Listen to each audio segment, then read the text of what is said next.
Now,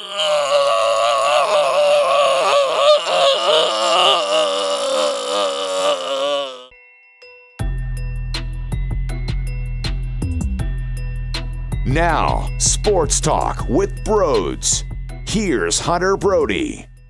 Where do we begin? Honestly, where do we begin? What a pathetic effort by the Philadelphia Flyers. You're telling me that they thought, hey, here's a playoff game. Let's start off like this. What a dumpster fire. You know, what a joke. I mean, listen. You're telling me you're mentally preparing for a hockey game. You tell yourself this is game 2 of the first round in the NHL Stanley Cup Playoffs. And you give me that? And you get beat to every loose puck in the first period? And you get out-hustled? And you don't bring the energy? And there's no effort, and you come out that flat? It doesn't even add up to me. That was so embarrassing. That was the worst period of hockey I've seen out of this organization in maybe 30 years. I thought period 2 in game 1 was awful. This tops it, this whole entire game. It can't happen. And it will be a true test to this core in the locker room for Game 3. Game 3 will tell us a lot. This is a huge test. This type of bounce-back effort that they are going to need, it's going to tell this fan base a lot. And I'm not here giving up completely on this hockey team because they have shown that they are a good bounce-back team, that they don't lose back-to-back games very often. And this is now the postseason where it doesn't really matter that the Montreal Canadiens snuck in the qualifying round. The fact is they are here, they're fast, and they're able to put pressure on you. And they're able to force you into turning the puck over left and right because we saw it on display in this game too. So teams are good now. Not sweeping this opponent isn't the craziest thing in the world, okay? You are going to have to battle. It's the playoffs. That's reality. That's how this works. Teams that win the Stanley Cup, they don't go through every series and sweep every team. So there's going to be some ups and downs. There's going to be a roller coaster ride, and I'm here for it. This is how it works. Carter Hart, magnificent in Game 1. Carter Hart pulled in Game 2. Although not really his fault, I understand completely why Alain Vigneault went into that direction. You don't want to let him get peppered. You don't want to see him give up 5 or 6 goals. It's all about the morale for Carter Hart. And if I'm him, I'm going, if I'm Alain Vigneault, that is, I'm going right back to Carter Hart in Game 3. Let's not mess around. Let's not play with the rope here. We are going with Carter Hart no matter what. It's that simple, okay, Alain Vigneault? It's that simple. He better be in between the pipes when it comes to Game 3 on Sunday night. This episode is sponsored by Orbit Energy and Power, and with over 20 years of experience in the solar industry, they are home to your solar experts. They also provide water purification systems, backup energy services, battery storage, and more. So make sure you visit them online. Their information is in the description. Outworked, outmanned. The turnovers, it was abysmal. Left and right, these turnovers are just getting thrown into the middle of the ice, up the wall in the defensive zone. And here comes Tatar, 1 minute into the hockey game, putting it past Carter Hart. And that all started with great play behind the goal line. They were working the Flyers defensemen, and they were doing it smoothly, cleanly, easily. And I couldn't believe it. How was it this early in the game and the Flyers look that bad? It looked so bad, I thought Dave Hackstall was behind the bench. That's how pathetic it really was early in this game. The Flyers couldn't do anything. They didn't even put a shot on Carey Price for how long? It took them a power play opportunity to finally throw pucks on net. Breaking news, you can't score on Carey Price if you don't shoot the damn puck. Put the puck on net. Shoot the puck on net. You're not going to score if you don't throw pucks on net. And here they are trying to be pretty, make an extra pass. What are you doing? Get into the zone and shoot. And it wasn't as if they had many chances to get into the zone because they were either turning the puck over in the neutral zone or struggling to even break out in their defensive zone. So when you did get your limited chances in the O zone, Put it on net, even if you're from outside the dots. How long have you been playing hockey? Throw the biscuit on net, especially if you're going up against an elite talent like Carter Hart. Like Carey Price. One of the most frustrating games I've ever had to sit through. I was so juiced up. I was so pumped up for 3 o'clock, tweeting at the Flyers, is it 3 o'clock yet? Drinking my coffee this morning, and by 5 minutes in, 6 minutes in, I thought I poured bleach into my eyes, but no, I was just watching this effort, the poor effort that this Flyers team put on the ice. It's shocking because this team has proven to us that they are not this type of squad. And then they throw this at you, and you're almost confused. If the Sixers did this, if the Phillies did this, we can understand. That's who they are. This is not who the Flyers are. So a minute into the game, you're down 1-0. Tatar finds the net. Moments later, here they go again. Canadiens, you're up 2-0. Kotkaniemi finds the net. Now, you can praise the Canadiens for what they did. They earned this, without a doubt. They definitely earned this win. They were the better team by far. Was there a little bit of spark involved because of the situation with the head coach, who I really hope and pray that he is going to be okay? It does seem like he left the hospital and he's at his home, or at least on the way back home. So hopefully is everything okay with him. I really pray for Claude Giroux, very respected head coach in this league, and Alain Vigneault was even saying, look, this guy's one of my great friends, and he's very respected. I hope everything is okay with him moving forward. But in terms of this series, you would think that would play an impact because you lose out on your head coach. Well, was that a spark plug? Was that a spark for the Montreal Canadiens to fly out of the tunnel and prove, hey, let's do this. Let's do this for the coach. Let's make sure we do this for coach. Because you saw them flying, and they were whipping around, buzzing around, creating opportunities, high-scoring chances. It could have been way worse than what it was early in the game, but Carter Hart made some stellar saves to keep it 1-0, to keep it 2-0.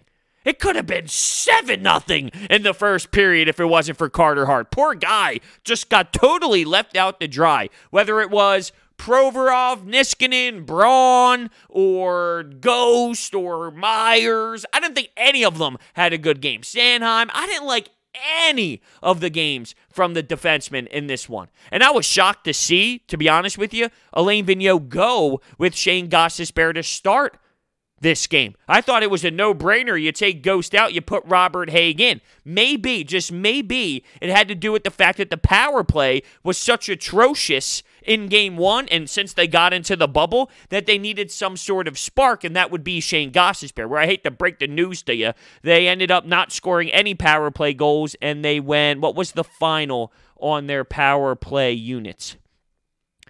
Their final was, I know I written it down somewhere here. Maybe not. 0 for 5. So the Shane Gostisbehere in the lineup for the power play mindset obviously did not work. How are you supposed to score when you're on your heels to that degree early in the game? I was stunned. I had no clue how to even handle it. I haven't seen that poor play in so long. And I think it's time now to question the top guys. Claude Giroux. I love Claude Giroux. I always support Claude Giroux. I think he gets way too much slander throughout his career here in Philly, because if you look at what the issues have been over how many years in this city when it comes to this team, Claude Giroux falls like 10th on the list behind the GM not calling up anybody, the head coach, having 8 goaltenders in a season. The list goes on and on and on. Not having the proper talent, but everyone wants to yell at the guy with the C. Well, now you have a team who's ready to compete, and Claude Giroux is nowhere to be found when it comes to the points. Sure, in Game 1, did he get an assist on a power play goal where he threw it to Provorov and Provorov ended up shooting the puck, and actually it was tipped by Jake Voracek. The scoring was changed. So was he on the score sheet there? Okay. But that's not enough for me. Claude Giroux has to step up. These top 6 forwards need to step up. We talk about the depth all the time, and the depth is one of the strongest parts of this team. We've seen it for how long now? Months and months and months. The depth is why this team is so successful. But with that being said, it's time now for Captain Claude to score some goals. It's time now for Couturier to be able to execute. It's time now for Voracek to do what he does best and implement some of his offensive game to the rest of the team, because they are going to have to do that. And the scary thing is, Jim Jackson actually alluded to this on the post-game show. It was a 5-0 game, and Carey Price did get the shutout, but Carey Price did not steal this game. And you would expect Carey Price at one point to steal a game in this series. So you know it's coming at one point. He's that good. He changes the game. He changes outcomes. He steals them all the time. So he didn't steal one in this one. The Flyers beat up on themselves because they played so poorly and they weren't mentally prepared, and the Habs were just flat out the better team all around. So at some point you would expect Carey Price to take one from the Flyers, and that's scary to think about. What type of team do we have here? I think it's fair to say they're due to lose a game. They won every round-robin game. They won game 1 of the series. You're going to lose a game. And I think that's totally fair to say. But there's a difference between losing a hockey game and then starting a playoff game the way that they did. And don't tell me it's because the fans aren't there, the atmosphere is different. That didn't hurt the Canadiens. That didn't hurt any of the other teams that are still playing that come out hot. And guess what? Quite frankly, I don't care. I don't care. Because this is the scenario that's happening. These are the cards the Flyers were dealt. This is where they're going to be playing. So if they're struggling to get themselves juiced up, shame on them. They better figure it out, or they're not going to be able to do anything this postseason. This is what it's going to be like. So if you need fans, you're screwed. You need to find a way to play hard without fans, because there's no fans in Toronto. So I'm not sold on the whole narrative of, well, there's no fans there. How are they supposed to get juiced up? They've been in that bubble for quite some time now. They've been involved in that type of environment for how long now? Sorry. That's an excuse that I'm not willing to get behind. I need more Miller Lite in my life.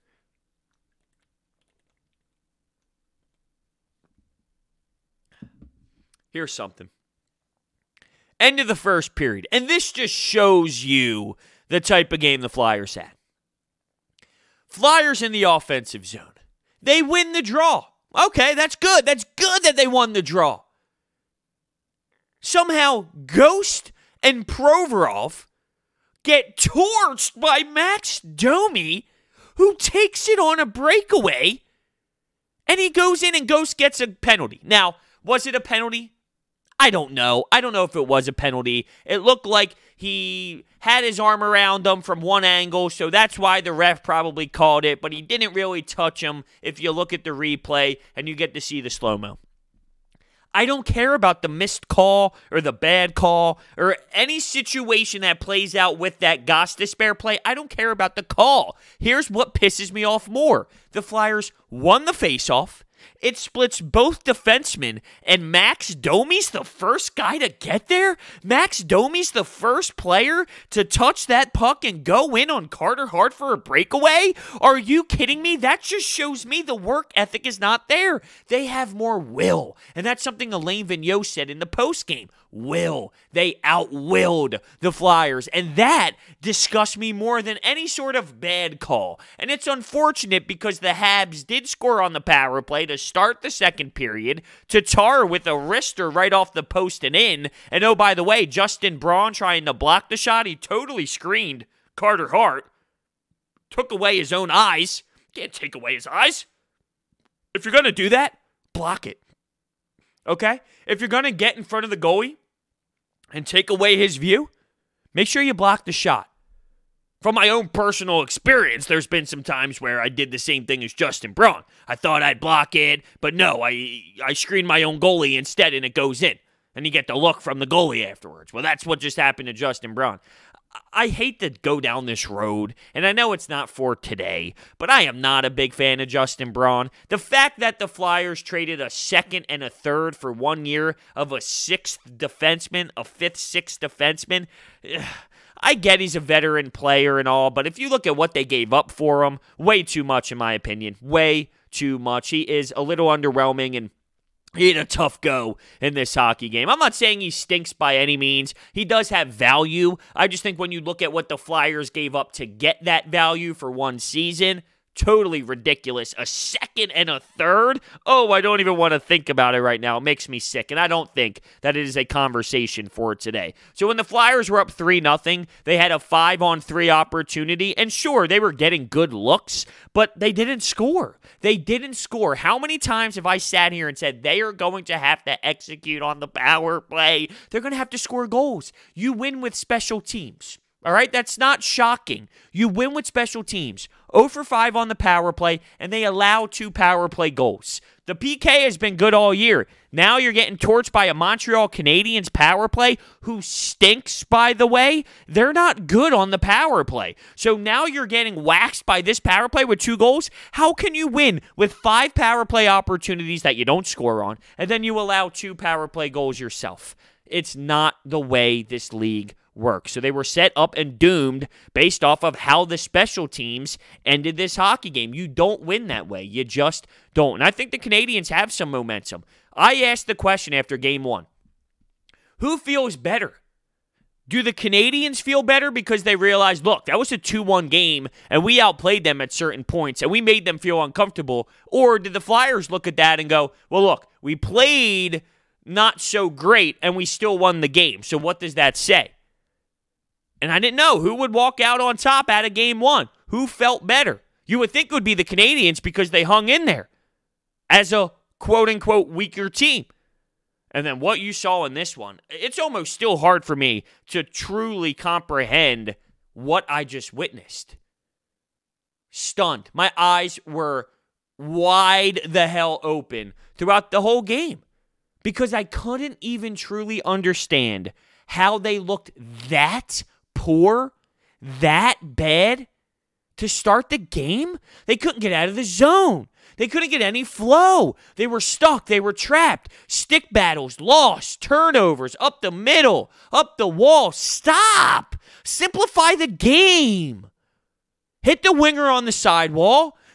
Maybe the winger either hits your center swinging, use the boards, use the wall, chip it out of the zone, get some flow. They did have one shorthanded opportunity in the first, a 2-on-1, and they couldn't even get that done. 2-on-1 opportunity, couldn't get anything going there. Kevin Hayes just ripped one, and it wasn't really super close.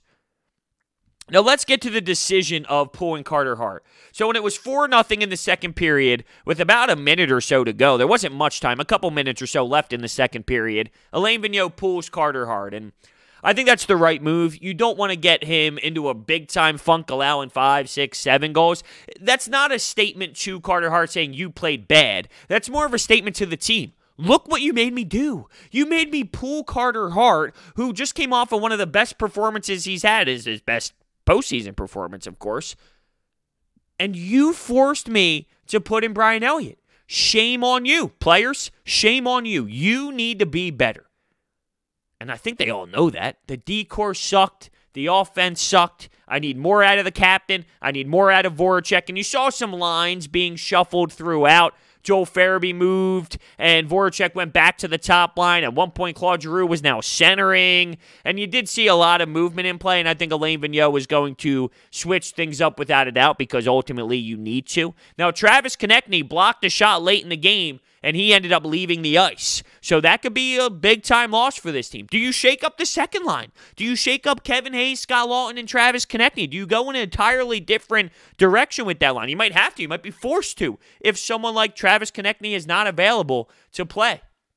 But I do need to give credit to this Canadiens team, because I think one of the reasons why the Flyers came out so poorly is because they jumped on them instantly. From the first puck drop, they were on their toes, getting in on the forecheck, forcing the Flyers to be uncomfortable, forcing the Flyers to make mistakes, and they took away time and space. And when you take away time and space, you don't have the proper... You're not as comfortable with the puck on your stick to make that outlet pass, to make that stretch pass. And from there, the Canadiens clearly took the most of those opportunities and did what they needed to do. Now, we're going to take some phone calls. We have the 24/7 anytime hotline, so you guys reacted to the game post-game and left me some messages, so we will react to those. But first, support for Sports Talk with Broads is brought to you by Manscaped, who is the best in men's below-the-belt grooming. Manscaped offers precision-engineered tools for your family jewels. They obsess over their technology developments to provide you the best tools for your grooming experience. You should see me in the shower. I got the LED lights. I got the quiet stroke technology, a 7,000 RPM motor. You got 90 minutes of charge. You use the USB. Not only that, you don't have to worry about cutting yourself. None of those, none of those. You don't have to worry about that because of the cutting-edge, new and improved Lawnmower 3.0. Their third-generation trimmer features a cutting-edge ceramic blade to reduce manscaping accidents with the advanced skin-safe technology. So, your balls will thank you and trim that junk of yours. You get 20% off and free shipping with the code BROD at manscaped.com. That's 20% off and free shipping with manscaped.com and use code BROD. Let's start off the phone calls. Not too much to say about this one. This game was over 5 minutes in. This was the worst Flyers performance in months. They were due to have it, but three things are of concern to me among many. Number one, the continued anemic power play, which you just can't have in the postseason. Number two, even though the Canadiens are the faster team and built on speed, they're the ones that are more physical. They're the ones that are knocking Flyers on their ass and laying them out. And that has to change. You nullify speed by taking the body and pounding their ass high and hard from the drop of the puck. And the Flyers aren't doing that. And they're allowing these guys to just skate circles around them. And three, as great of a goalie as Price is, can somebody, when they do shoot the puck, actually hit the net? How many shots did they take that go wide by a country mile? Stop trying to be too fine and put the puck on net and make him make a save. Great points. Great points. And the physicality one was the most eye-popping for me. You know, when you said that, hey, look at that team. They're built on speed, but they're more physical. And that's very true. I was waiting to see if someone would try and fight. And Nate Thompson did try and fight at one point, but the refs broke it up. I was waiting to see if there would be a statement in the third period. Like, hey, you know what? You might have our asses tonight, but I'm going to step up and show you this is going to be a long series. This is going to be a series where you don't want to see us on Sunday at 8 o'clock. You don't want to come up against us on Sunday because we are going to destroy you. None of that really happened. And this team, while they are big and they are deep, and that's one of the things that we love about this team, they have some depth and they have some tough guys and they do have some bigger guys. They were never really a true team to just pound people and totally destroy them, but they can up their physicality from what we have seen in this game, and I think that would be the difference. People then look over their shoulder when they're going in the corner, and people will recognize, oh, damn, the last time Scott Laughton came up to me, he rocked me good. Oh, that's Scott Laughton, and then bang, that's where the mistakes happen. You're double-guessing yourself, or you're questioning what to do with the puck. I do agree with you on the physicality thing. That is something they need to up. Even though they're not some huge monster-hitting team, I think they have to elevate their physicality. Well, that was a horrendous game. You could just tell from the first goal that we did not come to play at all. Really upsetting. But I feel like a lot of the goals weren't even Carter Hart's fault. I mean, he couldn't really do much. The defense was not that good, and the offense wasn't that good. Really upsetting. Look, we have to be optimistic about things because a lot of people like to be optimistic about things. If we have to, we were on a 5-game win streak, and we were going to eventually lose one. If we're going to lose one, just go ahead and lose one now, and then just move forward, I guess.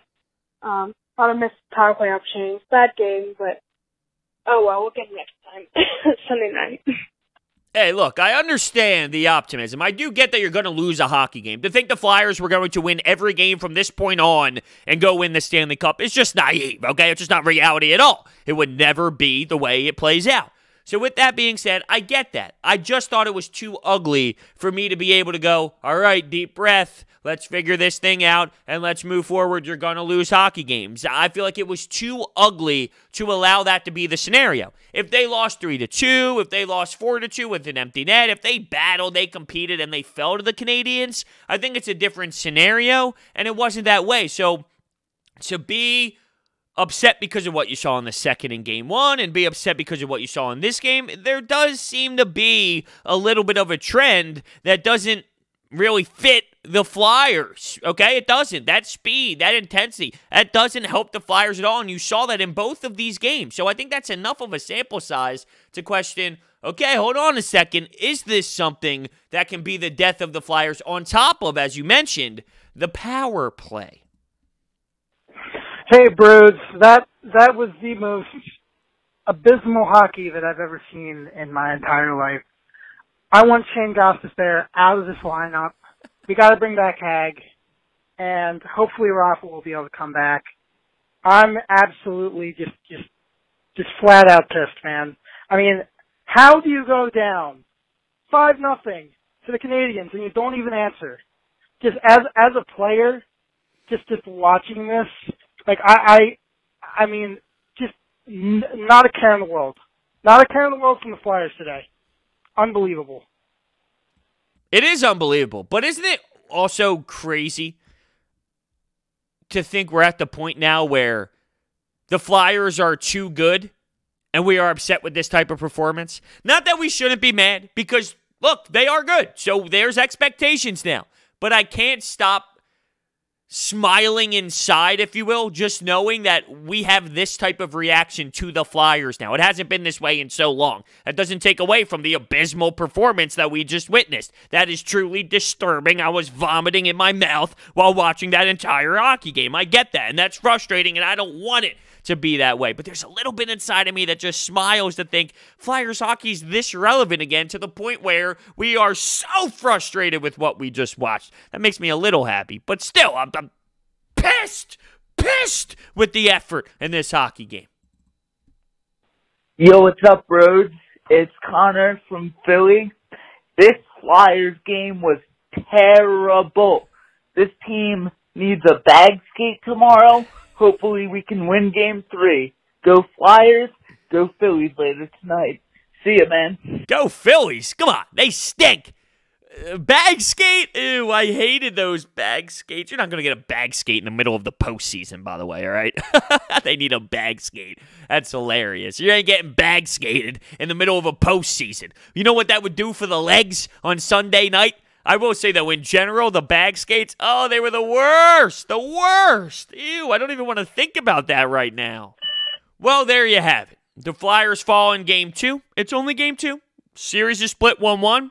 It will be a true test to this locker room, and we want to see how they bounce back in Game 3. What type of team are they? Historically, this season, they have been a great bounce-back team. And I don't expect them to just roll over and die because they haven't done that all season long. That's not their identity. If that was their identity, I would be a little bit more concerned than I am. There's a little bit inside of me that thinks the pace that the Canadiens are playing at seems to cause the Flyers trouble. But with that being said, there were also times later in the game, although the score was already somewhat of a blowout, so that definitely impacts the style of play by the Canadiens and the pressure by the Flyers to take more chances. But there were times that you saw that speed and intensity drop a bit for the Canadiens. You could argue that that's maybe because of the pace that they played at was more of a defensive style because the lead was so big.